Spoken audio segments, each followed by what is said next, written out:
Oh, sweet mother of God.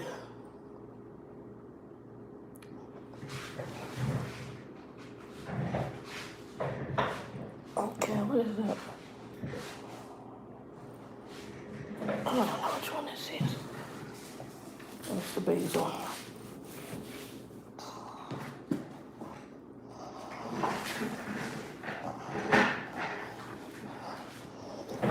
Hey, Wendy, what's up, Mama? How's the new gig? Oh, excuse me. Hey, Wendy, what's up? Hey, Monet, what's up? How's the new job? Can y'all hear me okay?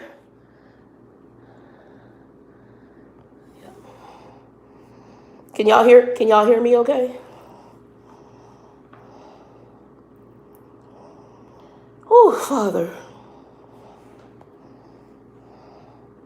All right. Wendy, you still on there? Oh, loud and proud. How y'all doing? We'll wait a few minutes. How you guys doing before I get into two topics? And then I'm gonna be in here. So then you at the new company, right?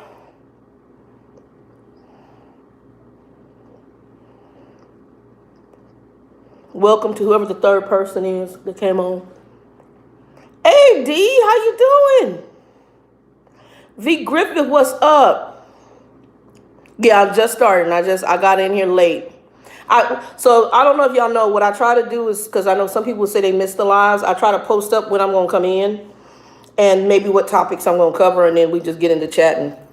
And I'm trying to cover the topics in the beginning because some folks was fussing like, well, you talked about this and you didn't talk about the topic till you got to the end, yada yada yada yada. I had breakfast, y'all. I did some more of those this morning. Well, breakfast brunch. I did a mixture of salmon. Costco has these salmon patties I like, and so I do a mix of a salmon patty, and then I had a veggie burger. So I kind of cooked them together, and then I kind of brown them like almost like break them up like a ground beef. And then I sometimes make a taco, or this time I just did like kind of a vegan burrito with a slaw. Okay, so he's having a problem with the company he's with. Okay. He may want to look and see if he can reach out to that white transportation. He might be good because y'all are, he's Anglo. I'm going to be talking about that a little bit here in a minute. And he might not have any problems because if they'll let him take the truck home, they just pretty much run reefer from Lubbock. So normally what you would do is you go to Lubbock, you'd head to Amarillo to the Tyson plant. It's a beef load. That's a very clean plant. I like that plant. You get your load and then they head you into California. Now he might end up driving California because if he's OTR, his OTR background. I did California, I did Oregon and Washington, and I did Wisconsin. I will tell you that a lot of and Vegas, Nevada. So a lot of their stuff is restaurant depot loads that head out of there, and then you backhaul into Lubbock with produce. They do like you to run. He plenty of freight. The guy had plenty of freight because you're running he has a dedicated, well, he pretty much he's contracted directly to that Yano distribution center, which is Albertson, Safeway, United, and whoever else that group owns. So he's all part of that because Albertson bought out United, and obviously Albertson Safeway merged. So they bought out United grocery chains in Lubbock and whatever other companies, and that's now. So instead of them taking over, at least they haven't taken over that facility. It's still run independently by this company called Yano. I can tell you that he was supposedly building a brand new trucking facility in Lubbock. Like I said, overall, the job itself wasn't bad. It's just the owner dude is irritating. That calling and pestering, I just can't. It was irritating. And I don't know, Danielle even thought that maybe it's just because, that's how he talked to African-American women. I don't know. All I know is it was irritating as hell. Okay. Oh, you moving to Florida? God bless you. Yeah, I'm cool in Florida. My best friend's in Florida. I'm good. I mean, it's pretty, but I'm pretty much don't want to live there. Too many hurricanes. But if that's where the Lord is showing you to go. Okay, so you didn't go into the truck. You stayed. Okay, so you've been quarantining. Monet, I'm not mad at you. I'm work from home, so I'm not mad at you. And like if they're getting ready to start bridging people back to the office, Child, I already talked to my doctor, and I let my supervisor know. I was like, look, and see, I'm one of, unfortunately, look, this virus is checking the black folk out. And if you African American with underlying health issues, of course, I'm diabetic, I got high blood pressure, I have a hereditary blood clotting disorder, child bye. So one good thing about the company, I will give them, the head of the company sent a message out saying they're going to bridge people back, but the high risk, so I would probably fall in the high risk category. We're going to be 100% work from home, which I like. Actually, even once this is over, I'm going to talk to them about the work from home. And physically, health-wise, it's good for me. My blood pressure, my stress level is down. I'm not going into whatever they got going on up in there. I'm just letting me do my job and be done with it at the end of the night. And that's okay. Because the core job, I like the core job. I love still talking to my drivers. I like interacting. I like training folks. So, no, I ain't heard none of that. It's probably so I don't know if I believe all that. Be careful what you're reading. Some of that stuff is conspiracy stuff. Some conspiracy stuff. I got a question. Hey, Chicago BBW, what's up, baby? Oh, V. Griffith. Hey, Trucker Felicia, what's up, baby? Some of the stuff is, let me get into the topic and we're going to come back. But you said you miss driving. I miss a few aspects of it, but I'm actually happy to be home. I'm going to go ahead. I've decided in the next few weeks, I'm going to go ahead and work with a moving company, get my stuff out of storage. My bed frame is here. I'm waiting on the mattress. I'll tell y'all that madness in a little bit. And then I'm ordering a couch. Because like I said, I have entertainment unit. I just looked at an old video of mine. I don't even remember what size TV it was. I got a decent size TV in storage. I got all that. I got my little Roku because I run everything through the web. I got entertainment unit. I got end tables, coffee tables, my kitchen stuff because I'm a cook. So some of y'all were talking about my tacos. I think who told me your tacos look like a presentation. I got to make it. My mother's side of the family, we all cook. And my grandparents, they had when they left. So my grandmother's from Louisiana, my mother's mother's from Louisiana, and my grandfather's from Oklahoma. When they left, when I got married, came here to Arizona, their first business was a soul food restaurant up until my grandmother got sick. And then my grandmother ended up working later on when she could work again. She worked for Tiffany Jewelers, the mama. So she worked for the mother who was Tiffany Jewelers. She worked for them as the cook, so the help, but she was their personal cook. We, to this day, our family is still associated with their family's attorney. So like if there's anything we need, my mother, my aunt still have the connections to talk to the attorney. The Tiffany family attorney represented me when I was hit by a drunk driver when I was 13, 14 years old. And I wasn't hurt bad. I mean, I was on my bicycle. She had been drinking. She hit me. And the Tiffany family lawyer represented me for free. So that's the association from Tiffany Jewelers. That from back when my grandmother worked for them as the help from way back before I was born. So we'll get into that a little bit because I'm going to be talking about some stuff. But let's get into this. So first thing, trucking topic.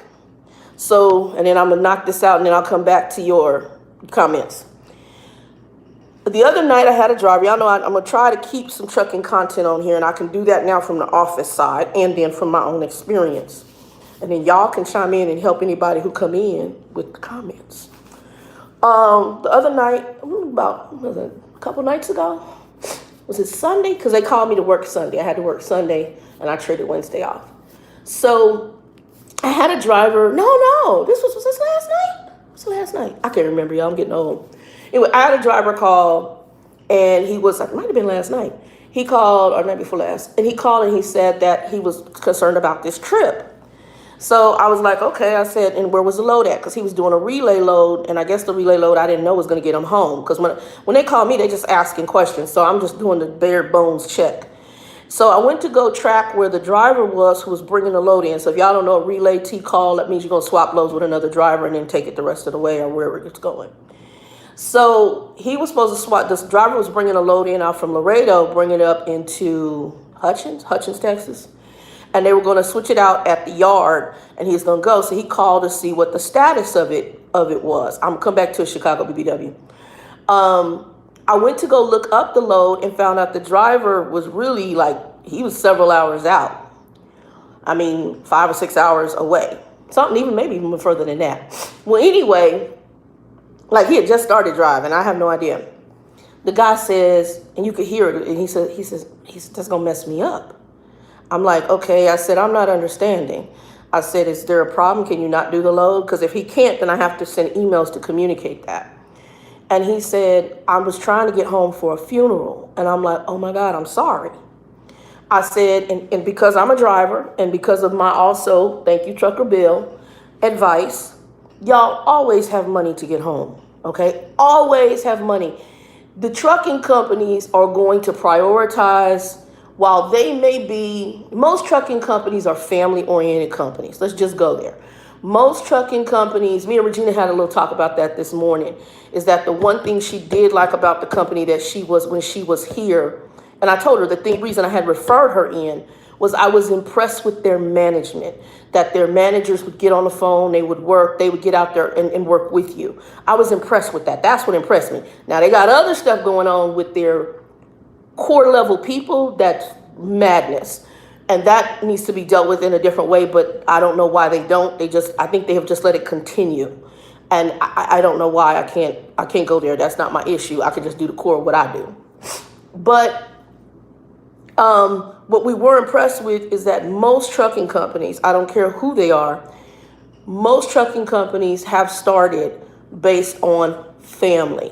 A father starts a company, he brings his sons in. The company I'm at, it's a family who started this. He broke away from one company that I worked for, started his own company, and him and his family made that company happen. Pride Transportation is a spinoff of C.R. England. It's the England brother, now the nephew, who runs Pride Transportation, and it is a family-based company.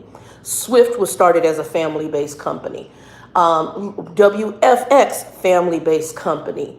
I'm trying to think if there's anyone else. There's others I know of. So trucking oftentimes becomes a family-based company. So if you have a family emergency, they tend to try, but they don't guarantee. And it's the nature of the beast of trucking. They're not, unfortunately, going to let you take their truck and drive 500 miles home deadhead. They've got to pay for that fuel somehow, even though you have a family emergency. So this is where you as the truck driver need to have emergency money. When I decided to leave SRT, I told them, can you get me something? Well, they kept dicking around. So I then made it happen. I got money. I had some on me. I made a phone call for more money. Ticket was purchased, got my ride over there, and was on my way home. You have to handle your stuff, and you can't be 100% reliant on the trucking companies to do and get you home. Because when things go haywire and it's an emergency, you need to be able to bounce. And Trucker Bill told me when I came into the industry, you need to have $1,000 to $2,000 if you can set aside, and a credit card to rent a car, to get the bus, to get a plane, to get a train, to get home in case of emergency, because somewhere in your trucking career, there will be emergency where you can get home. And unfortunately, the way companies are set up, and sometimes just these companies are special, you might not get home dicking with them. But you can always park that truck, get a bag, and get on a plane, train, automobile, and go home for your family emergency. It's going to be depend on the company. Some are good, some are bad. Most trucking companies that I've worked for, though, you tell them you got a family issue, they will work with you. I don't know of one that I haven't worked for. Even when I was lease purchased with Hirschbach, I said, look, I got family stuff I got to get home for. They got me to that terminal. Okay. And I left quite shortly after that. But, because the East Coast was madness, and yeah, I'm good. Always have money set aside. Don't ever be reliant. And I told him, I said, look, if you need, I'll send an email. Are you going to get because the funeral was like the next day. I said, if you need, I'll send an email letting them know they had to get another driver for the load once it gets to Hutchins, or they might let this driver finish it out. Are you going to get a plane ticket or a rent a car? I was hoping, I was depending on them to get me there. Well, no, that might not happen. And here I am explaining, and I don't know, again, the company I'm at is more what I consider. There are drivers there. I talked to one last night who's been there since they opened, over 20 some years. There's drivers that's been there a long time. They're going to retire from this company. But, for the most part, what this company is, in my humble opinion, is a starter company. They have a starter, they have a training school. They also I think they take kids from trucking school and they train them and they put them behind a seat. And a lot of my talks at night are about training people how to read their logs, it's insanity. And it's because you're dealing with a starter company. So in the evening time, at nighttime, when I'm talking to these people, you're dealing with people who don't know how to do their logs. They don't know how to trip plan. Just like the one who told me, well, my driver manager told me to do an 8-2 split and just started driving. Whoa. What do you mean you just started driving? Bro, did you look at your logs? Because they haven't been trained. So that's newbie starter stuff and ill-equipped training. So it is more of a starter company. So you do have a lot more what I call coddling the drivers. So if you are a driver, I don't care where you drive for, if you're coming into this industry, make sure, people, make sure as you begin to work and as money starts coming in, you might not be able to do this in the beginning, put money aside for emergency purposes. And other thing is, have some way for people to send you money over the road. You can get one of those prepaid cards that allow you to have money transferred. I guess they got this new thing called a Cash App where people can send you money. You can get a PayPal account. And so I have a PayPal debit card because I used to have like a little business I ran and use PayPal. So I have a business debit card. You may be able to work something out like that. Get something where money can be transferred to you and get to you rather swiftly, and or make sure you have access to over $1,000, somewhere between $500 and $1,000, enough to get a bus if you need to get home, hopefully a plane or a rent-a-car. So do that if you have to. And I know some of us come in here, our credit's not the best. I've got credit cleanup I got to do. Matter of fact, I'll be calling next week, talk to my Chapter 7 lawyer to see what remaining balance I got to pay to get that taken care of.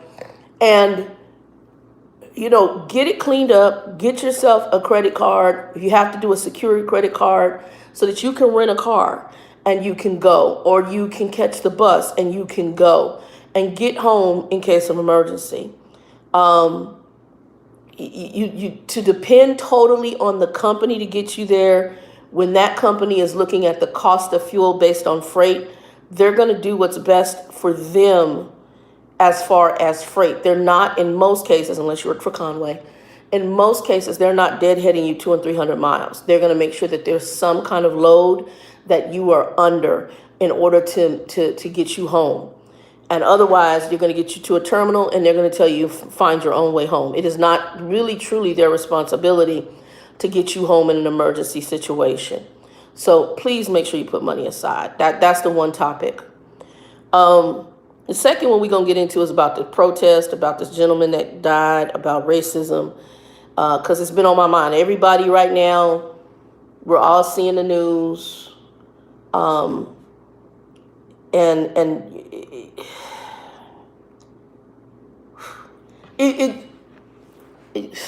I'm up here stuttering. When I first saw the video, I was just like, I didn't know what caused them to even arrest this man. I just saw the video of the cop with his knee on the man's neck, and the man says, I can't breathe, I can't breathe. And the man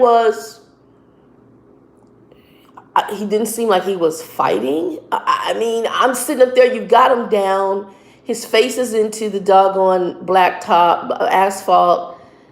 And he's telling you in a kind way, officer, I can't breathe.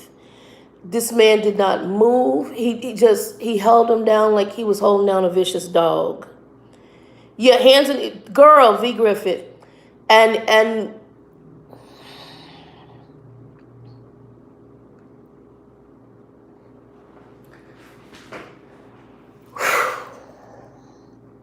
I think right now, people who are not our ethnicity are having a hard time understanding the depth of what we saw and what we experience in life as African Americans on a daily basis. And I'm going to try to say this, and my platform is not huge, but if I can impact anybody, I will. A, I am Christian. B, I am a minister. C, I am an African American woman. I have been discriminated against. It was something that in several occasions, different companies, not all. I mean, I've had jobs where I've flourished, and I just get bored eventually and then go. I've had jobs where I have been extremely discriminated against, sometimes not even based on my skin color. It could be my gender. It could be an old lifestyle I lived in. I've been discriminated against. How we deal with that as African Americans is different. Some of the situation where I'm currently at, where I know that there is definitely discriminatory, and I'm not mentioning the company, biases in the office that I work in. And it's probably the most blatant discriminatory environment I've been in all my life. And I'll be honest, and I have worked in situations where I have been discriminated against. As a matter of fact, my brother, who's the general manager for Hilton out in Dallas, when he was here, he was a GM for, and I won't mention the company because actually he was work for them, their corporate offices, but he became a GM for one of the hotels here in Arizona, and he wasn't there long. And me and him had talked real quick, and this was as we had rekindled getting back together because of things that happened when we were growing up and we were separated as kids. After I'd raised them for a portion of their life, but my mother's special. So I ended up living with my grandfather. But my brother and me talked, and he telling me some of the things going on, and he said, "Shannon, have you ever been to the EEOC?" Well, we have a family member who actually worked in the computer department for the EEOC. And then I also had a friend of mine that I had worked with at Best Western who actually ended up working for the EEOC. He was a gay Mormon guy that I became very good friends with, and I'll tell that story another time. Well, I might tell part of it today. Anyway, I said, I don't know. This was my quote to him. I don't know how you can be black in America and hold different jobs and not at least one time have gone to the EEOC. I can tell you I've had to file 3 EEOC claims in my life. I'd had to do one as a group for a cellular company that we worked for, me, Bridget, and another friend of mine. And we also had to do a labor board grievance. They did come in. Some things, a lot of things changed in that company because of it.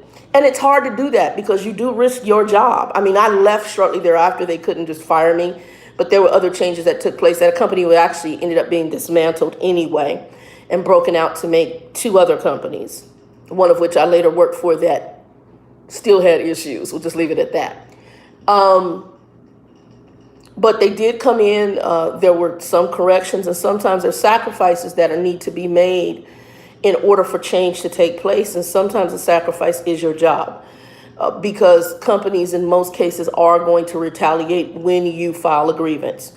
Now, the EEOC will tell you they're not supposed to, but they give you that look like they're not supposed to. But what they're telling you in essence is most likely they're going to, because they're mad because you're filing a grievance. And if you have a valid grievance with proof, documentation, whatever you have, and it can be proven, somehow, some way that company's going to eventually get you back, and you're going to be put under the microscope for them to get you back.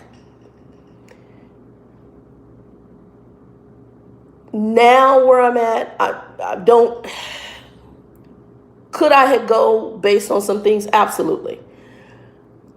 But at this point where I'm at, it's not my focus, and I'm more now where I'm letting God kind of guide me, and I'm letting Him fight my battles.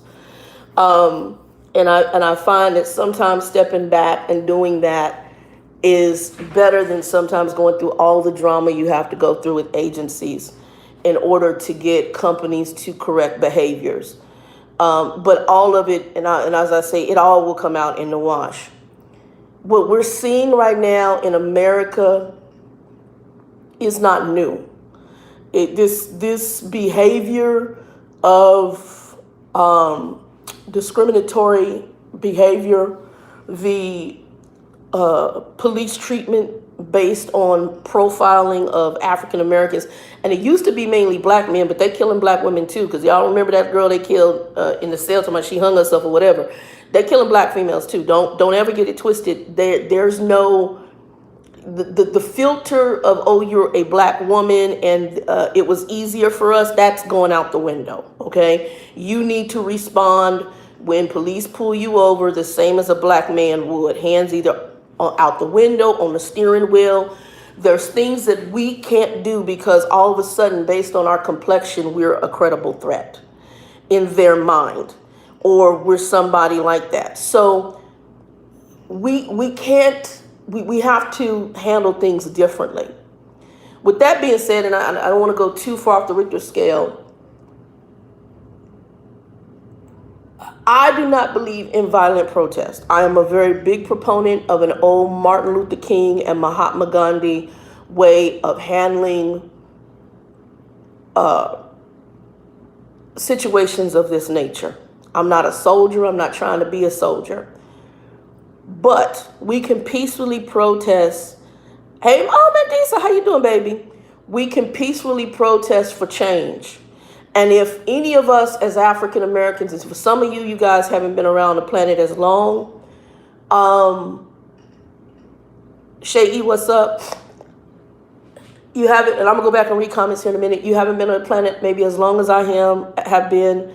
No, I did not. I don't remember seeing Martin Luther King. I was born in 1968, so I was born right around the time him and Malcolm were both killed. But what I will say is my history learning and growing up and learning of those two men, I do realize that because of their sacrifice, while Malcolm was more militant in the beginning, he later became more peaceful as he started understanding things about the organization that he was affiliated with, that some of what he had been taught may not have been right. We also have to understand that Malcolm's daddy was a preacher, and he also was a civil rights activist in his own way, which is why he was killed. So Malcolm later on became, even though we don't realize it, I believe the mantle of who his daddy was, hey Danielle, was passed down to him. And we have to understand that, no violence truly happened. Now, the Nation of Islam Muslims, at the time, they weren't no joke. And they basically said, you want to bring it, we're going to bring it too. They would stand up for themselves. Martin Luther King, on the other hand, was more of a peaceful protester. And the abuses that we suffered allowed the world to see, allowed the world to see the oppression that African Americans were under during the civil rights movement. We lost two major civil rights leaders at that time, but because of their death, because of their martyrdom, a lot of us are better than our foreparents as far as how we live. Even in my humble abode right now, I'm better off than my father's mother was. My grandmother was the help cleaning floors for white folks, Monty's mother. And her birth certificate had that she was Native American because she was Choctaw Chickasaw, but of her line, there was an Ethiopian slave which formulated me and Monty, okay? So that's how Monty came in. So we do have an Ethiopian background, at least on her side. We know that's where some of that comes from in the Native American portion. But we're still a people of color or minority group, okay? And I hate the whole color thing, which I'm going to talk about again here. But to get out here and to burn down businesses, and I understand the mindset, in the community that you have to live in is unconscionable, and it makes no sense. I went through Michigan and I saw where some riots had taken place in an area of Michigan, and the buildings are still sitting there dilapidated, burnt down from where some riots took place for some issue that took place there. In the community that you could tell was already a poverty-stricken community.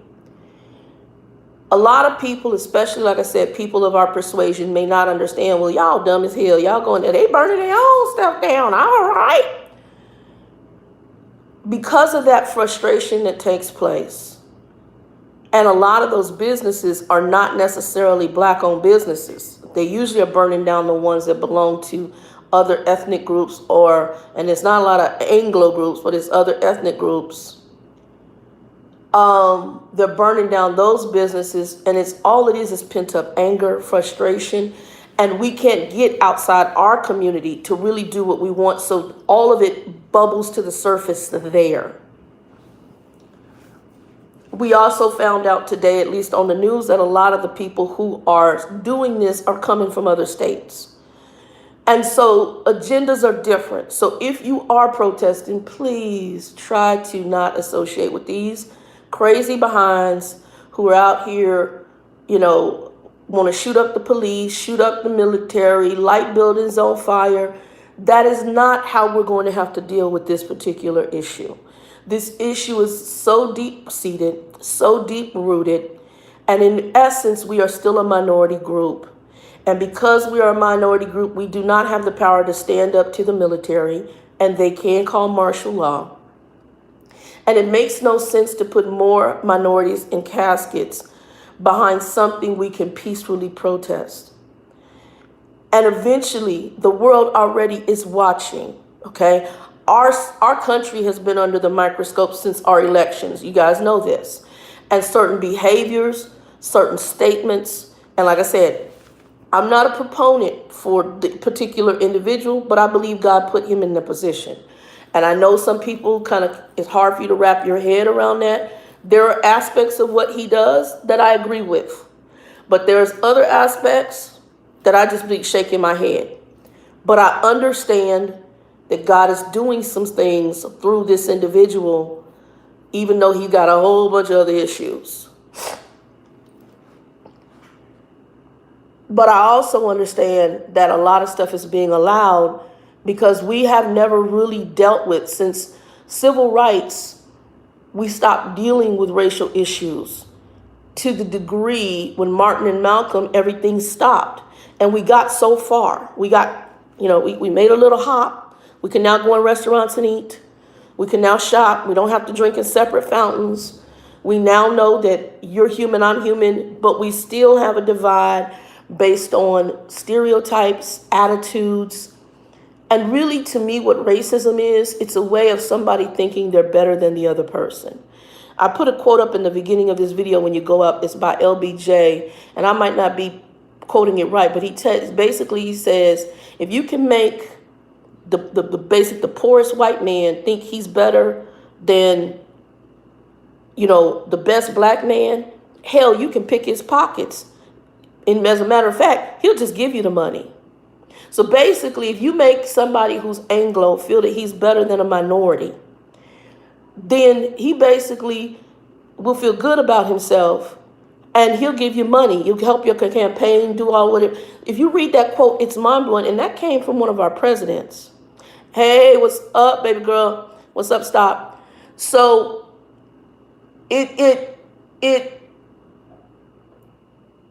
we need to protest this not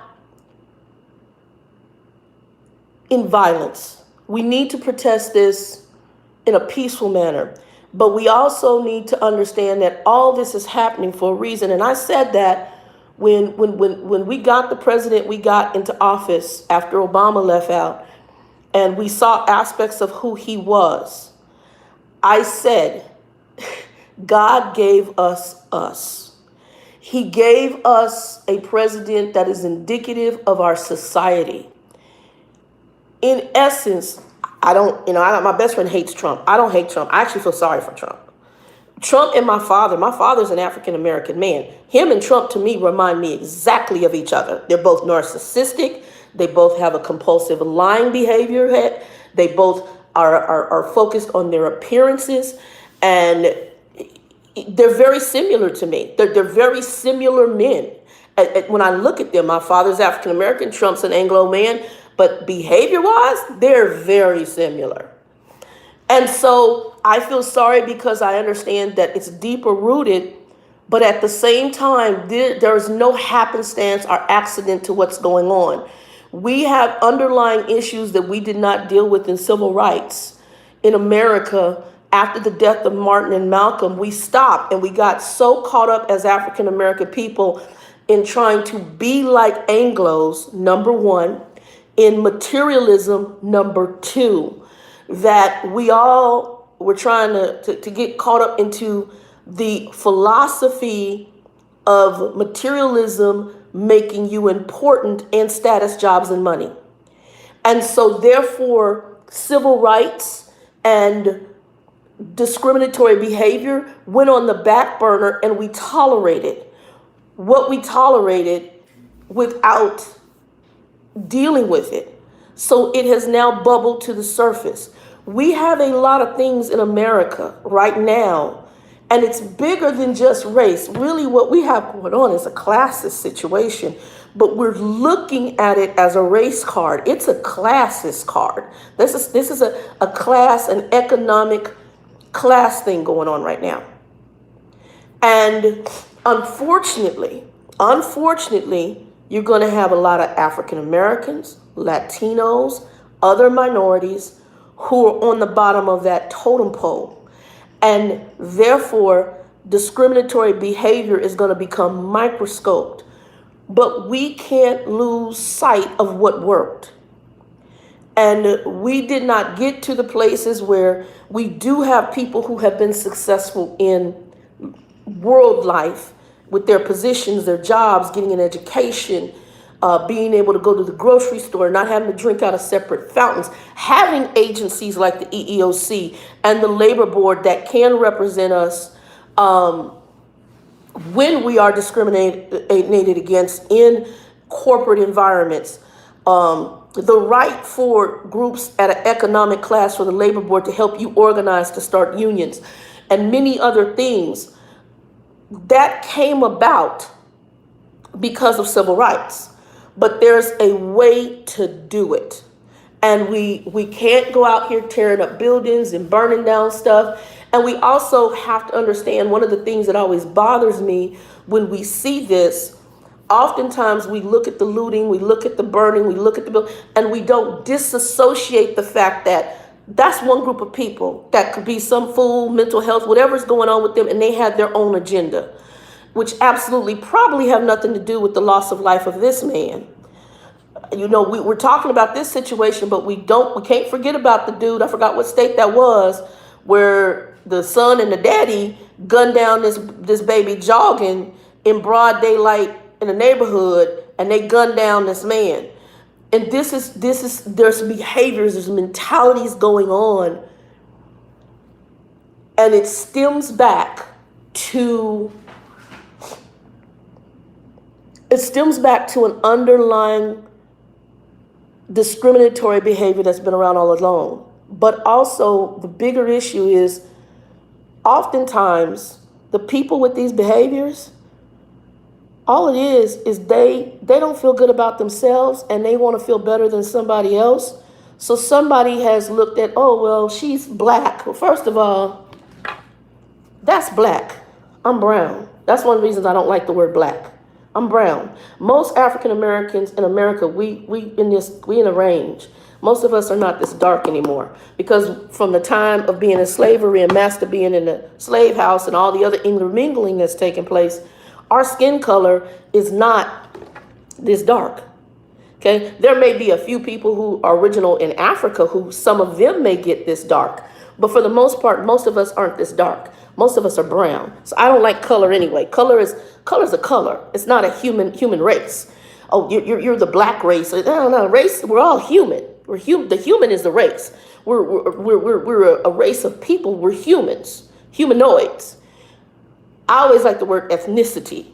I'm African American, which means, and the reason I say American is because I have other stuff in the pie from America that make me me. I know that I have a Native American. I know I have Ethiopian. I don't know what else my mother's father has. I know we have some Louisiana in us. We could have French because Creoles have French in them. We could have other things. I haven't done a DNA test to know all of that.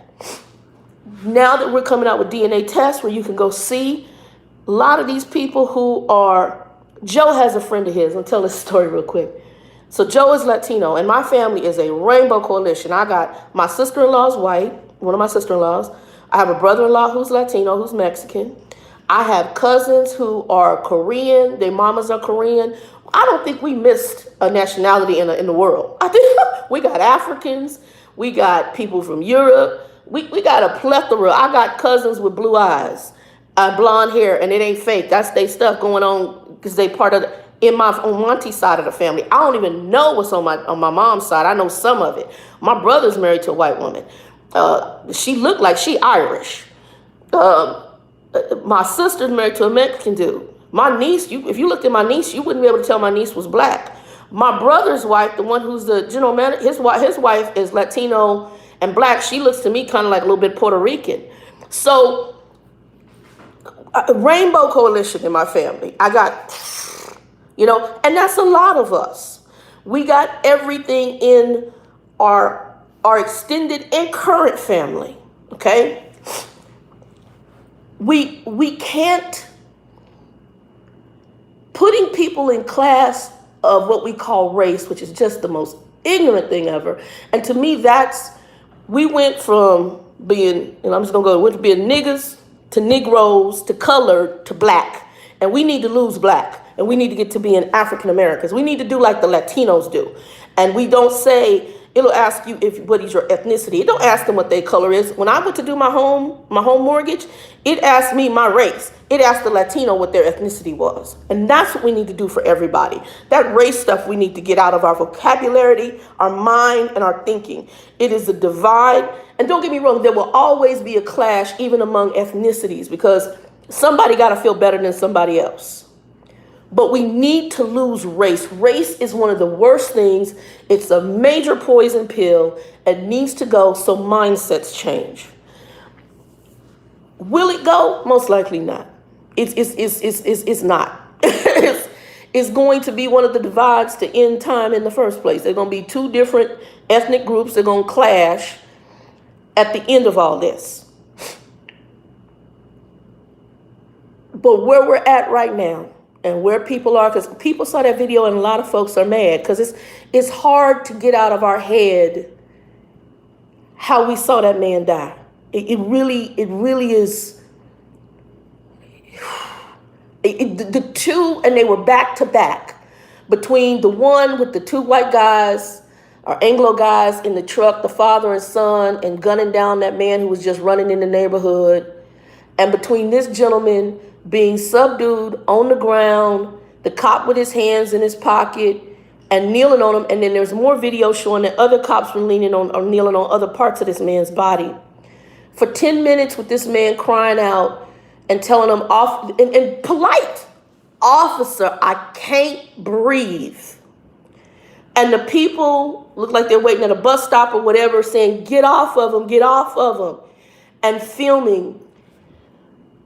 It's disturbing. It's disturbing, but what it shows you is when somebody thinks they're better than you and when they think you're less than them. And they have no thought of you being human. They look at you less than being human. This is, again, what has not been fully dealt with.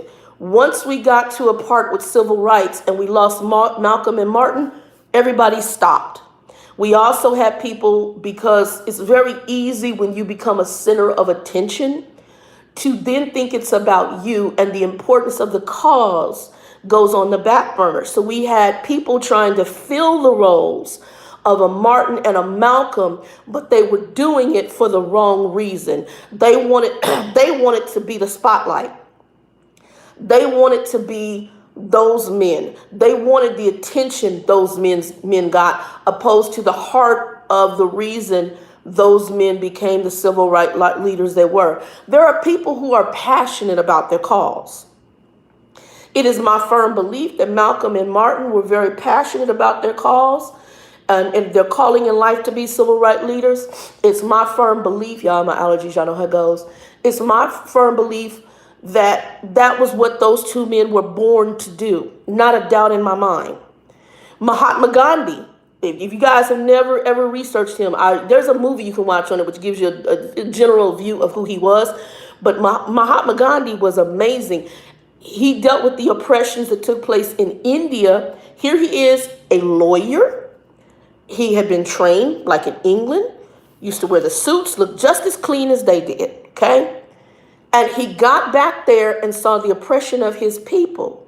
And before you knew it, Mahatma Gandhi went from this almost Western dressed looking professional lawyer to being wrapped in the garb of his people, shaved head, skinny man, protesting peacefully for change. And I think it was the Dutch. Y'all. It's been a while for history. That had come into India and was typical of certain groups taking the spoils of that country and sending it back to their areas at probably slave labor, kind of like they did with Africa and the diamonds and the gold. I'm just saying.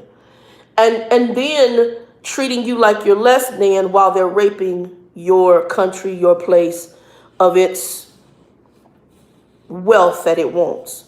But I'm going to tell you something. There's a Bible saying it says God is not easily mocked. That means what you reap, you will sow. And everything and every dog has its day. So I would challenge anybody, if you're watching this and you got racial issues, and I hate that word, I would challenge you to reevaluate. Because if I get cut, I bleed blood just like you do. If somebody shoots me, I'm going to be wounded. I may die just like you do. If we get cancer, we're going to be treated the same way, hopefully, prayerfully, and we may hit the casket the same way you do. This is a flesh and blood suit. Only thing different is this. And in reality, if we went back to biblical principles, we all come from the same mama and daddy. It's called Adam and Eve in the garden. Ethnicity split off at the Tower of Babel, which is where we were broken up and things changed. If we go back and understand we are all one big family, we might want to try to get along as best we can. And this wanting to feel better than somebody else based on what you think is your skin complexion, which is really more of your feeling inadequate in who you are, we need to get over that. And it's sad because it was an Anglo man, LBJ, who said it. If you can make a white man, the poorest white man, think he's better than he can be better than the best black man, he says you could pick his pockets. He said, hell, he'll just give you his money. That tells me that the root of the problem is you need to feel good about yourself, so you have a low self-esteem. And since you have a low self-esteem, you need something to look down on in order to think you better than. We need to change the narrative. And we need to change it in a different way. I'm going to tell y'all a quick story. You can't be, like I told my brother, you can't be black in America, in my opinion, and not have dealt, especially corporate America and some of the jobs I've held, and not dealt with EEOC. Trucker Bill's sister, this woman was an executive VP for Sun American Security, AIG. She's deceased. They did some shady stuff. She had to get a lawyer, and she also went to the EEOC. I just looked, because sometimes we think that because people hold titles, even though they may be African American, they hold titles that, oh, they ain't seen with you, they ain't gone through it. Bye. Some of them go through worse stuff. My license out at AME, we used to get together as ministers. I had ministers who were doctors. I'm talking about medical doctors, chiropractors. I had people who were lawyers, who worked in firms. And some of the stories that we set around the table, and here I am in little middle, maybe basic entry-level middle management stuff, thinking that I had been through something, but I'm hearing these executives go through some discrimination that I'm just like, whoa. Or do I talk about my biological mother, who, as a single mom, and then later as a married woman with my two brothers, Maricopa Community Colleges, her boss, back in the day when I was a kid, I didn't know about this, which might make her why she's some of the angry woman she was, used to pull her in a room and tell her, I will never have a nigga be a supervisor in my department. The most you will do is all you're doing right now. On a continuous basis, this white man did that to her. I didn't know about that until one day she told me during, I think it was right around the time we had a family gathering. And I was like, what? I didn't know. I didn't know what that woman had to tolerate in order to put food on our table. My mom was a very mean lady. I mean, mean. But at the end of the day, when I found out what she tolerated as an African-American woman to feed her children, it's disgusting. But it is the world we live in. So like what these folks that I'm working with are doing, I'm like, child, please. I got folks in my family that have been worse than what happened. I got minister friends of mine with degrees who have been worse than what y'all are even doing, and it's tacky. But we have to remain peaceful. I just wrote up, we had to do a reviews. And I just wrote up, y'all forgive me because it's making me teary. But I just wrote up my review. And I was very, very forthright on it because I can't lie too much anymore. And I said, I'm trying to bring a behavior to the table of peace. Because I realized that some people in here, they obviously didn't grow up dealing with people that look like me. So they don't know how to act. They have preconceived notions about who I am based on my ethnicity. And I obviously see that diversity is an issue. Okay? Let me tell y'all another quick story. I was working for a company, Best Western, as a matter of fact. My sister-in-law is the one I told you, my sister-in-law who's white. I think she's like an executive or whatever for that same company. But I worked for them shortly after I got out of high school. I was working for the city of Tempe, and my contract with the city of Tempe was 1 year because it was part of a high school program. And then when I was going to college, I started working. When I moved out on my own, I was going to Phoenix College. I was working for Best Western. I started out entry level in their reservation, just a sales agent or reservation agent, booking reservations on the phone. A position came open internally for me, and I applied for it to go to their sales department. It was called an airline sales agent. I was the first African American in that department. I got hired into the department. Guys, if you would even know, there was stuff going on I didn't even know how I was being talked about. One of the gentlemen who worked there, he was a guy named Dean. And Dean was a former Mormon missionary. I grew up with Mormons, right? For part of my high school years. I didn't know half the stuff these people had. They had went to management. They had said a whole bunch of stuff. They had said I was stealing crackers out some girl's drawer. I mean, it was some weird stuff going on. The behavior there was so strange. So Dean actually did me a favor, which was shocking because he hated me. He didn't like me.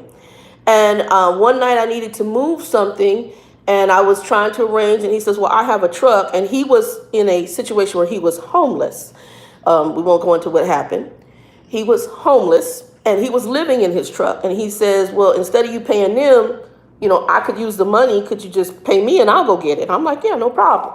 So I had to go pick up a couch for the apartment I had moved into from my aunt. We used to call her Miss Pearlie. And her son he was an attorney for Larry. Well, Larry's retired now. He's in Texas, but Larry was an attorney. He had worked. His brother was a pilot in the, and they just buried Joe.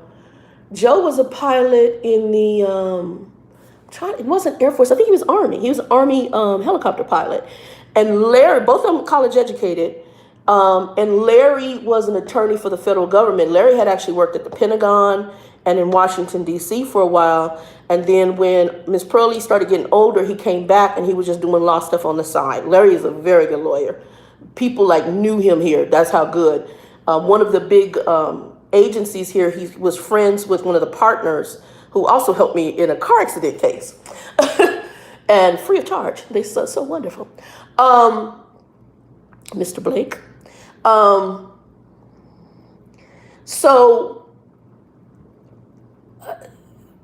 Miss Pearlie had a couch. We're going to pick it up. We picked it up. Dean actually, he needed a shower, and we didn't have much food. I had some food in there. And I mean, back then it was struggling. I was making that much money. And my grandmother had done a little care package. I split the plate between him and me, and and I was young. I wasn't even 21 yet. And Dean helped me with that. And then when I had turned 21, right around that time, let me tell you sometimes what peace will do in treating people who may not treat you lovely. The Bible says that sometimes when people who treat you unlovely and you still are peaceful and kind to them, it's like heaping coals and putting it on their head, okay?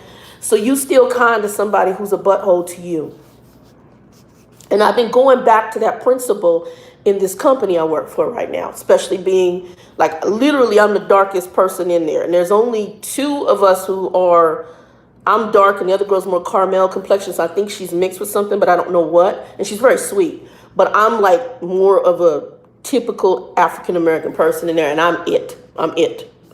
Regina was one of the other ones, and she was in the department just over from me, but I'm it. And she was the only one in her area. And I told her, I said, you're going to be the only chocolate chip up in there. And I said, it's kind of special in my area, but I didn't see the guys in her area doing anything, but I found out later on there was a lot more stuff going on. However, I'm going to say this. Dean had grown up as a Mormon missionary. Dean also, him and his brother were both gay men. Dean got excommunicated from the Mormon missionary church, or Mormon church, when he told them he was a gay man. And so he, was gay, free, fancy, whatever. I told you I partied mainly with gay boys. And when I say party, please understand, some people say party, they think of drugs and stuff. Shannon has never done any drug other than what's legally prescribed to me by a doctor. I'm not a person that I'm too in control of my faculties. So I don't like to be drunk. I think I've been a little tipsy maybe 2 or 3 times in my life. I don't like to be not in control of my faculties. I've seen people falling over drunk. I've seen people black out. I don't understand that. It cannot be me. I don't like not being in control of my faculties. It bothers me.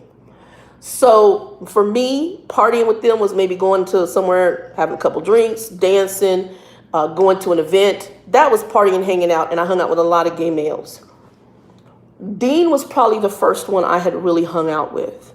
And Dean hated me. He had went and I guess said a lot of bad things to management at Best Western about me. And I did not know why my life there was so miserable. And it was funny because I got out of there as soon as I could. And I ended up at Sprint where I made a lot of money as a long distance operator. He made a lot of money. But Dean, he had helped me move. I let him take a shower at my place. He slept on the couch he helped me bring up. He slept on that. It was like a studio apartment. And I split with him the meal that my grandmother made for me, which was really truly enough for one person. And I was probably not even where I'm at now. I was probably about 150, 175 pounds. So I was a little person back then. Still overweight, but smaller. Dean was a tall, skinny white boy. I'm going to say probably about 6 foot, okay? He had come to me a week or so later because we had a talk, and I said to him, I was the same as I am now. I said, hey, I don't know you very well, because he had a roommate situation, which is why he got homeless, and it was some madness. I said, I don't know you very well, but, part of me growing up and some of the wisdom I got from people around me, Miss Pearlie, my aunt, I said was that it's sometimes best just to have your own place, and it might not be a lot, but maybe find yourself an apartment that's a studio that's cheap. That's just you, opposed to living with somebody where it can dictate you having a place to stay. I said, so, I would probably look for something like that. Sure enough, after that conversation, he went and found himself a studio apartment. Well, because he helped me move, he says, look, I don't have a lot of people I know and I need a favor. Can you help me move some stuff from a storage unit? I got myself an apartment. I helped him move, and he moved his stuff. I had a motorcycle. I had been on a motorcycle, so I was back on the bus back then. And I helped him move, and I was in the process of going to be buying a car as well, waiting for my accident settlement to get over with. Dean actually helped me learn how to drive a car because I only knew how to drive a motorcycle. After helping him move, he went to drop me off at my apartment, cooked me the dinner. This white boy could cook. Dean could, now it won't call him white. Dean could cook. I hate the word, I hate those terms. He could cook. Oh my God. He reminded me almost of my mom. He could eat stuff and go make it. He cooked like a chef. He was phenomenal. And made me one of the best meals. I still remember that meal to this day. Made me the best fajitas I'd ever had. I've been to Mexican restaurants that make good fajitas. I will never forget his. They were just phenomenal. The guy could cook anything. He walked me to my steps and he said, I need you to stop. And I said, okay. I didn't know what was going on in the background. I just knew that I was miserable. I knew that these people treated me funky. I knew that they hated me. And I didn't talk a lot. I was very quiet. Okay. I minded my business. Discrimination. People's view of you based on their preconceived notions, maybe how they were raised, maybe what their parents taught them, maybe what they were taught in their religious organization, that may not be indicative of who you are, okay? Maybe they didn't grow up with you. I'm in Arizona. There's only a 3% black population. It's been like that for most of my life in Arizona. There's not a lot of us, okay? It may have grown since my childhood. We might be at 5, maybe if we're at 10%, I'll be shocked. Dean said to me on the stairs, y'all, and this man started crying. This Anglo white man, tears running down his face. Shannon Lewis, I love you. Gay man, so he wasn't talking in that. He says, and I am so, so sorry. And I'm sitting there like, I didn't know what's going on. He says, I know that your life at work is hell. And I looked at him. I'm like, okay. He says, and I'm part of the problem. He says, I've said some very bad things about you. He says, but how you have treated me, how you have been kind to me, has made me see that what I was taught is wrong. I'm like,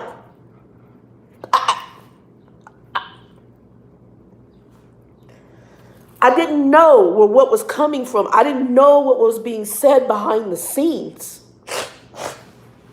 I just knew my life was hell up in this place. He said, Shannon, I grew up Mormon. He said I was a Mormon missionary. I was taught certain things by my family about African American people or black people. He said black people. He said, I never worked with a black woman in my life. He says, and so I looked at you as what we've been taught. And he says, but what did it for me was when you split what you had in your refrigerator and you didn't have much, and you split between me and you a plate and said, we're going to make it work.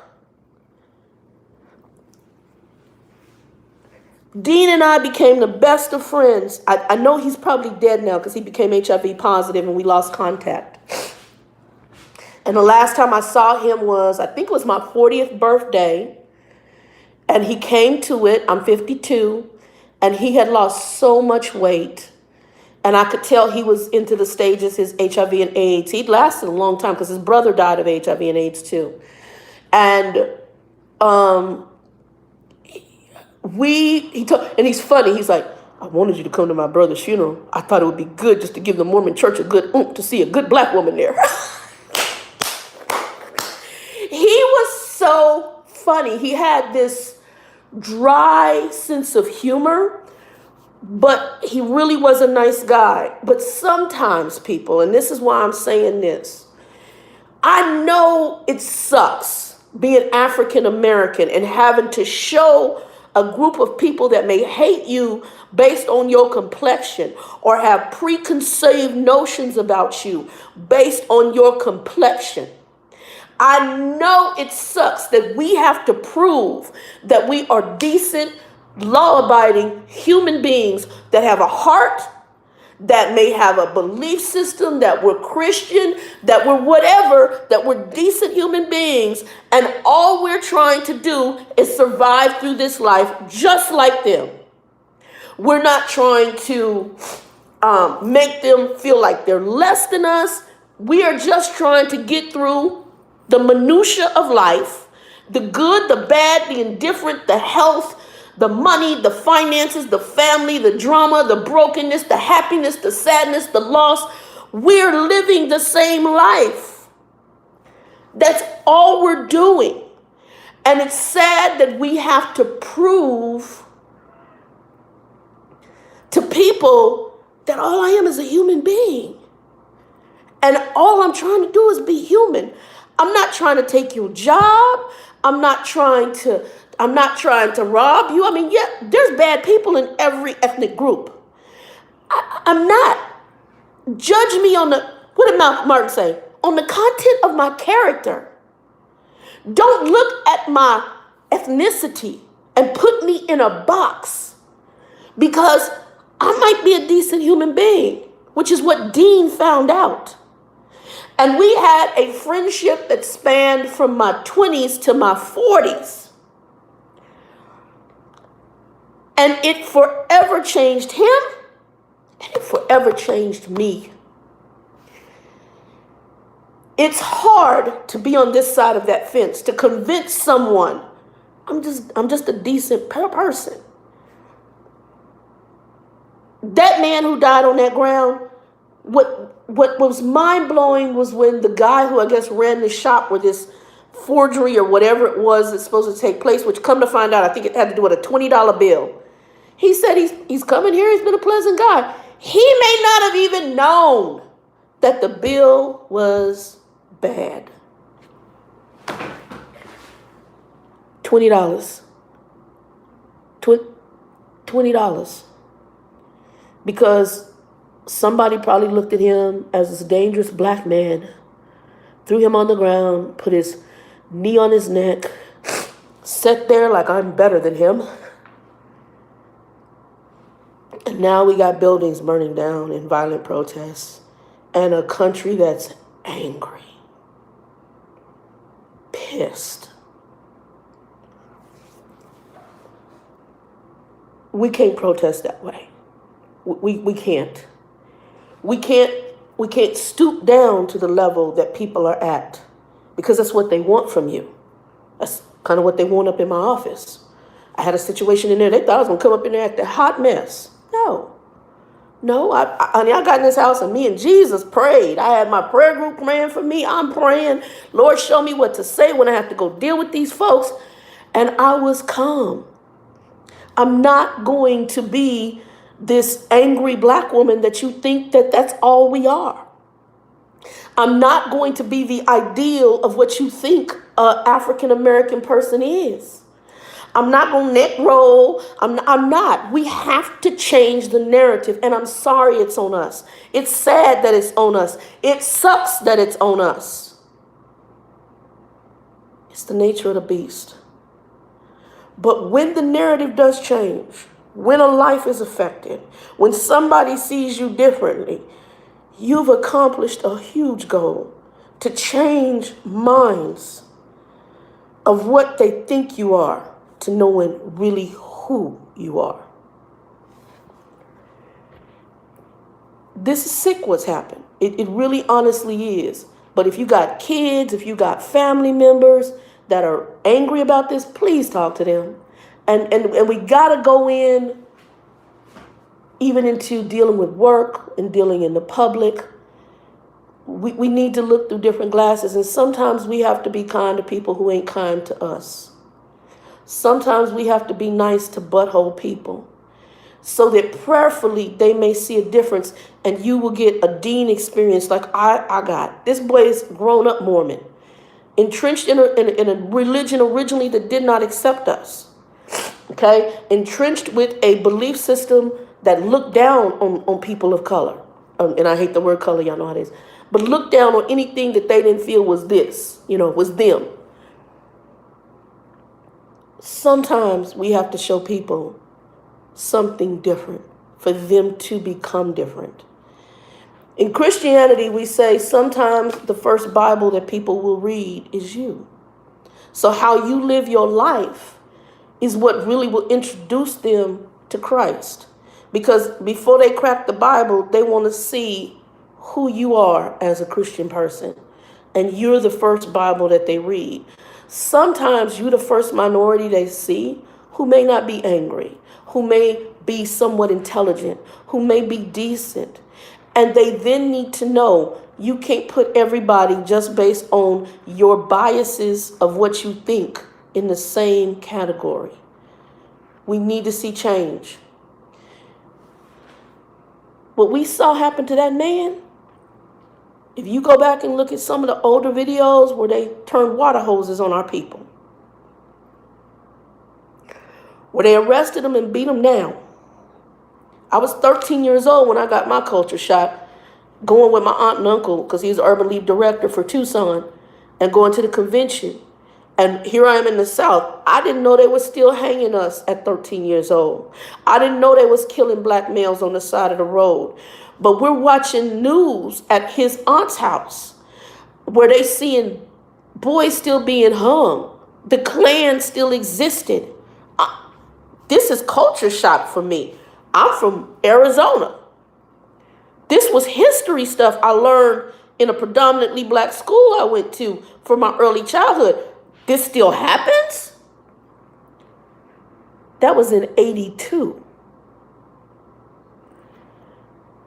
Y'all, I am telling you, this has been an underbelly for a long time. We didn't deal with it. You got to go home and deal with the problem. It's deeper. And the new generation of kids, I'm concerned about them. There's an anger with them. There's a entitlement with them on both sides of the coin. And we really need to talk to the young folks, because militia behavior is not going to solve this problem. We're going to have to go back to dealing with it in a Martin Luther King, Mahatma Gandhi kind of way. But the thing that has helped us is the invention of the cell phone. We've known for years that the police brutality and mistreatment of minorities exist. How we have to deal with authority when it comes to us opposed to somebody who's Anglo, night and day. When you get pulled over, I get pulled over. How we now have to deal with it night and day. Walking through a neighborhood, they just showed a gentleman, he's in Central Park. This lady with the dog and a hot mess, and y'all go look at it, and she called the police and said the man was threatening her. Had he not videotaped it, he would have had a whole nother day. Had he not videotaped it, he would have had a whole nother day. Anyway, y'all, I don't want to be on here too long. I'm going to go back and read your comments and try to answer questions, but I wanted to share that with you. That's from the heart. Y'all can tell that's from the heart. And, you know, I could tell you countless stories. I could tell you about being in high school, coming from a dance class and being pulled over by the police. Walking. I'm walking home. Where are you going? In Tempe. I was born in Tempe. ASU is a college town. I'm coming from the high school, walking home from dance class, and Tempe police pulled me over. My mom ended up calling the police department. The cop that pulled me over, I had read his badge number and memorized it. Thank God my friend Jane come along, because Jane is Korean black mixed. So if you see her, you know she's something, but you're not exactly sure because she's very light. And she, you know, her hair is not like mine. And so Jane came over she's looking at him because she said that cop was weird. Because thank God she came, because I don't know, the whole weird, it was just weird. Where was I going? Blah, blah, blah, blah, blah. I mean, just the way he pulled up on me was weird. And, you know, God's been watching out for me for a long time. I was at that time 13, 14 years old. I think it was our freshman year of high school. Freshman year of I think it was our freshman year. I'm pretty sure it was our freshman year of high school. And And I was naive again. And my mom said, she told the cops, she said, my daughter is not street smart, but I am. My mom's a piece of work. She crazy. Woman cray. And she said, so you can't tell me, I need to know why you pulled her over. Shannon is a good kid. She goes to school. She takes care of her brothers. She comes to this house. She had an after-school event. She's walking home. Did she steal something? No. Did you see her breaking anything? No. So why in the hell did you stop my daughter? Him and his boss were in our house. 13 years old. My mom called Tempe Police Department. His sergeant came with him and apologized. Again, 13. Welcome to being African American in America. I got law enforcement. In Monty side, we got law enforcement in Oklahoma. Family members, female and males. Monty's got a lot of military people in his family. We got crooks too. We got thuggies. But we do have a lot of military, and we also have a lot of some of them who later on went into, working in law enforcement, working as first responders. This was disturbing. What we saw, it was disturbing. It was probably one of the worst. Next to the guy being shot and beat up shot and killed, running in the neighborhood, and this one, and they're back to back.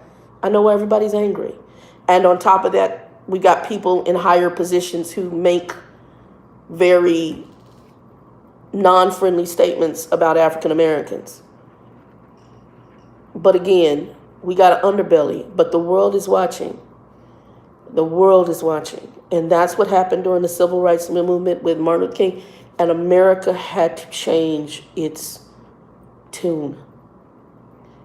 What we don't realize is that same Civil Rights Movement is why we eventually had an African American president.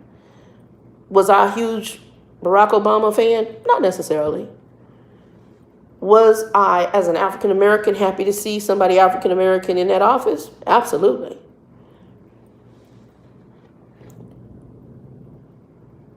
It was a milestone for where we're at.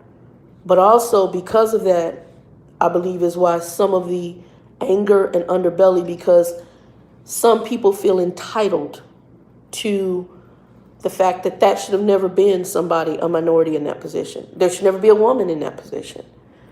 And all different things. I'm not going to say a woman couldn't do the job because what's her name? Margaret Thatcher, whatever her name was over in Europe, who held a political seat. I can't remember her name. I think it's Thatcher.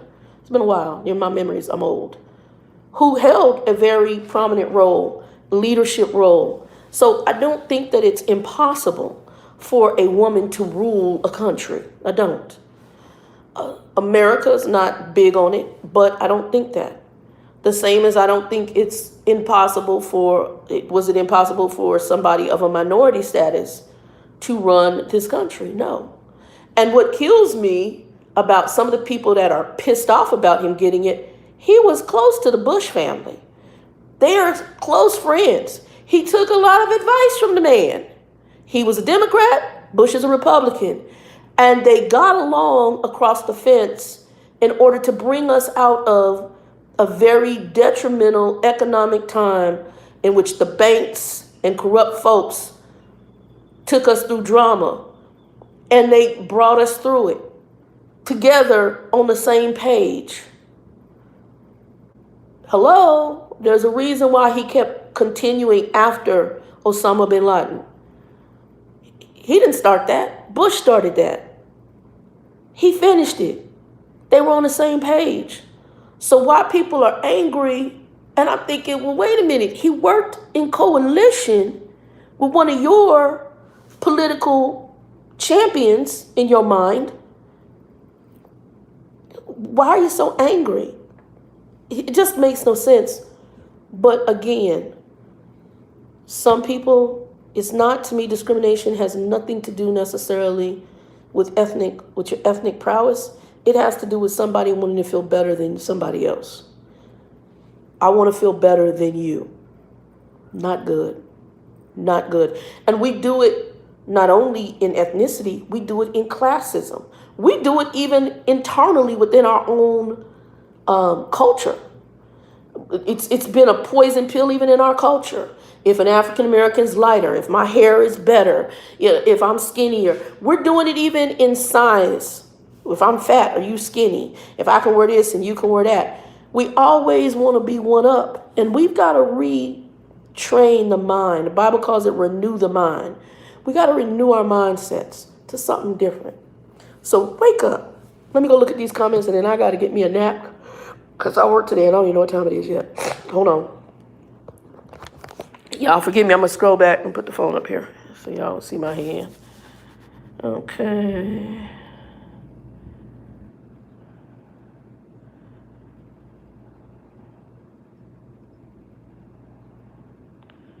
Okay, Wendy, yeah, we'll talk. Probably one of my off days, I'll call you.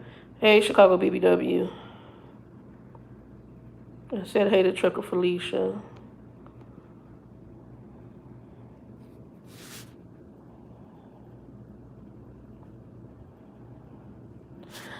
Tucson, okay. So, Chicago, you asked me about Tucson. Let me answer the question on Tucson. So, Arizona is broken up into what I consider different areas. So, you have Tucson is a major city, Phoenix is a major city, and then you get up in the mountains. So you get Flagstaff, stuff like that. Now, with Phoenix, there are suburb cities like Tempe, Mesa, Chandler, Surprise. And we have the west, the east, the south. Tucson is southern Arizona, and it's going to be more desert climate. That's where my aunt spent most of her time as an educator for Tucson Elementary School District. That's where she mainly did her teaching. And my uncle was an Urban League director for the Tucson Urban League down there. So I used to go to Tucson every summer. I enjoyed going to Tucson every summer because of what me and my aunt did. I really did. My mother's sister, she's kind of angry now too, but old woman angry. But I enjoyed summers down in Tucson. She would make this really good salad, which I used to love. It's like this cucumber salad. It was very fresh. And then we would put puzzles together, and she would take me to the library. And we did a lot of stuff. So, and she's mom's an English teacher, so that might be why I speak as well as part of why I speak as well as I do. I didn't always speak that way, but she worked on it. And so I enjoyed Tucson for that. But Tucson is desert. So if you're looking for desert, that's Tucson. Tucson is dry. You're not going to have a lot of greenery. It is truly the desert. It's desert. That's all I can tell you. For me, while Arizona is a desert climate is what it's known because of our heat, when you come into the city, we're going to have more greenery. We're going to have palm trees. It's going to be more city. Tucson also is a college town. The University of Arizona that's their headquarters. So it is a college town.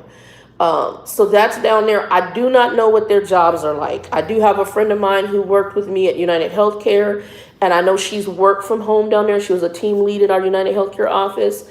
I know she does work from home, and her husband and her moved down there. Her husband, unfortunately, was in an accident in place of employment and passed away recently.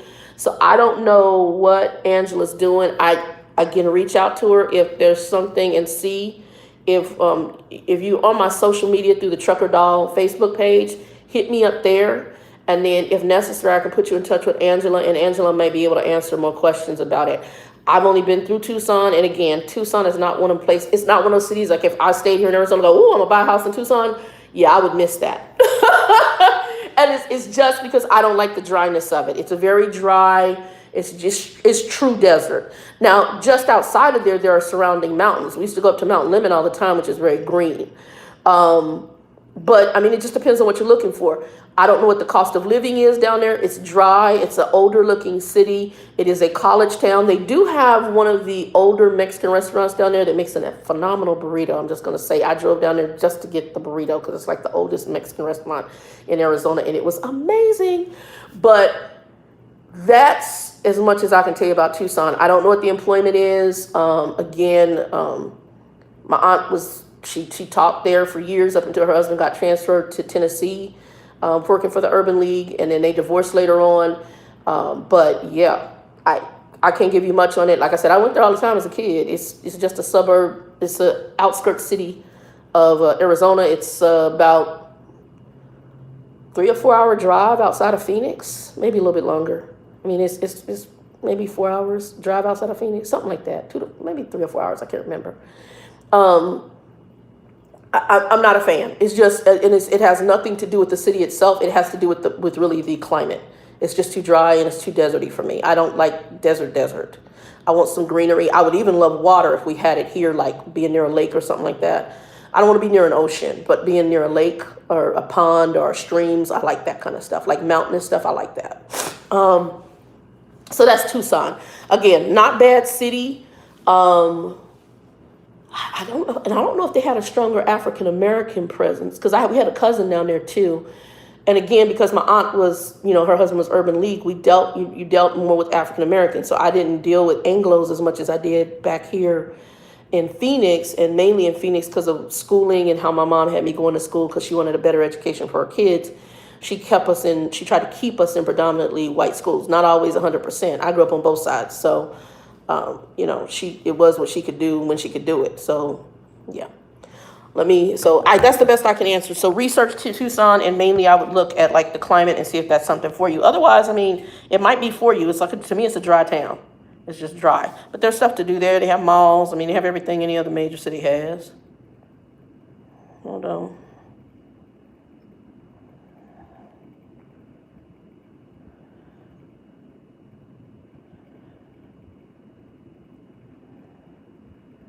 V. Griffin, what do you mean mommy is here? You funny. Trucker Felicia said hello. Okay, Magical Girl, you said about the tacos. Yeah, I made some this morning, actually. And as soon as I get me a tripod up in here, I'm going to try to get it where you guys can actually see me cook.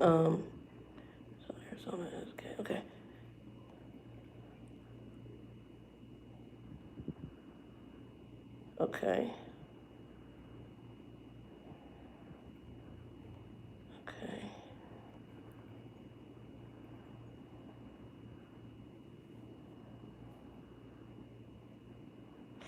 Yeah, I agree with you, V. Griffin, that they need to change. But the problem is that when you get into police forces, it's like politics. You're getting into a very intrinsic system and a political system. It's like where I'm working right now. I can tell the work political system in there, it's too ingrained.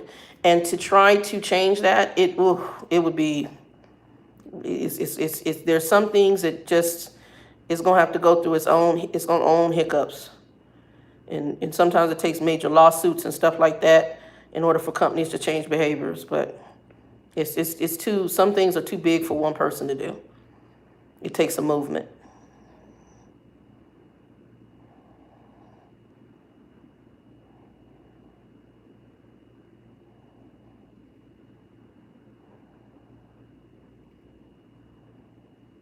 Oh, Shay, I didn't know I didn't know you lived in St. Paul. Okay. Prayer, honey, I'm already praying for this whole mess. Let's see.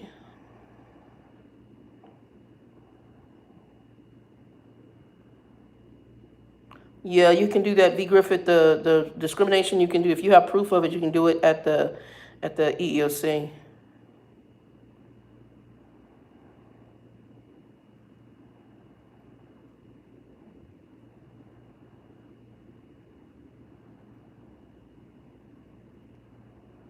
Mandisa, I haven't seen you in a while.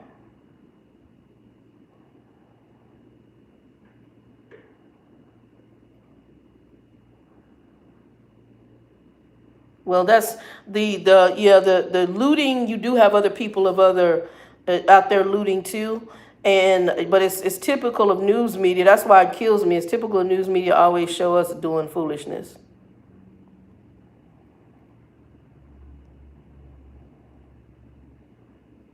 I agree with you on minority too.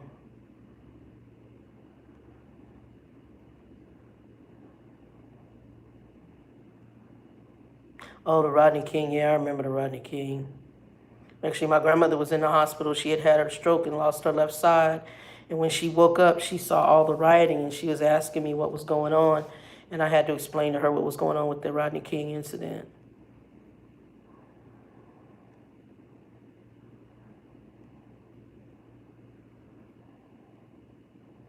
Hey, Catalina.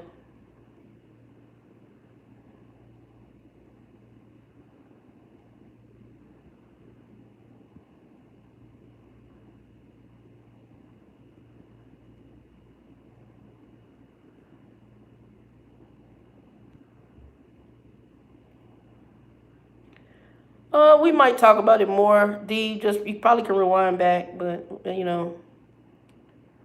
let's see. What concerns me is when I see the protester bring the interstates to a stop.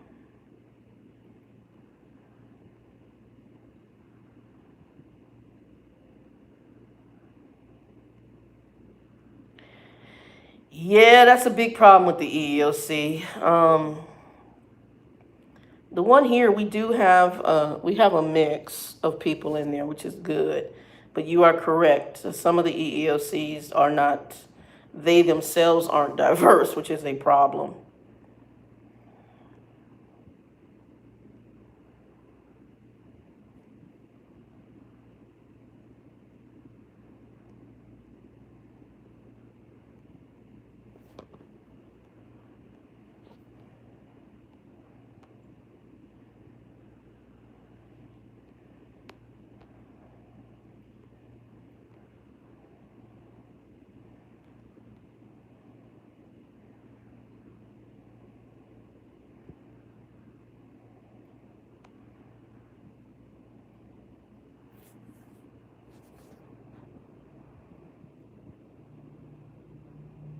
Okay. And work. Let me share something with y'all for work because I know jobs are coming hard to come by and I'm going to end this. I was watching NBC Nightly News. There is something called a contact tracer. I was just telling a friend of mine about this. And what a contact tracer is, so I'm going to tell you what I know of it back in the days of when I hung out with the gay boys. So, back in the days when HIV and AIDS was really bad, and the gay boys would get AIDS and they would go get tested and find out they were positive. What would happen is they sometimes would ask them for a list of anybody they had been intimate with or if they had done any kind of blood donations, any blood banks they had gone to. The reason is because they wanted to go back and contact those people to try to slow the spread of the HIV virus. So the person who would do that would be known as a contact tracer, and they would be given information in order to contact those people. Well, right now, with the pandemic, there are jobs available for contact tracers who can work from home. Per the nightly news, it's paying anywhere from $17 to $27 an hour. So if you guys, I don't know if you have like Indeed or whatever, I don't know how you figure out or find out who the groups are, but I would probably look for contact tracer positions and see if you don't have work, if that's something you could do, because 17 to 27 bucks an hour is not bad. And obviously it's going to be more up wherever, if you're in probably an area that makes more. But if you're looking for employment, and from what I understand, most of it is work from home, oftentimes you're probably calling people in order to do it. I just told a friend of mine about that as well, because all of us are trying to stay right now. She's got 2 underlying health issues. From what I understand with the company I'm with, I'm going to probably be most likely work from home 100% right now during the pandemic, because if I can go to my doctor, so I'm already good. Me and my doctor already talked. I said, look, if I got to go back, I need something from you in writing because I am very high risk. I have high blood pressure, diabetes, and I have a hereditary disorder with blood clots. And so, I take 5 meds a day, honestly. This is another reason I need to get the weight off. If they get the weight off, my diabetes may come into play, or, get in order. Well, my diabetes is not bad right now. I pee a lot still, but as far as like my sugar levels and what I rate, it's not bad. Because I do my meds and I don't do a lot of sugar. My blood pressure sometimes is up, but right now, since I've been working from home, I've been very calm.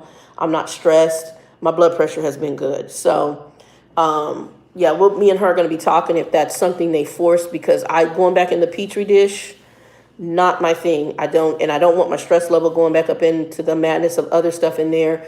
So everything right now is just calm for me. And to me, if I'm doing my core job, that shouldn't be a problem.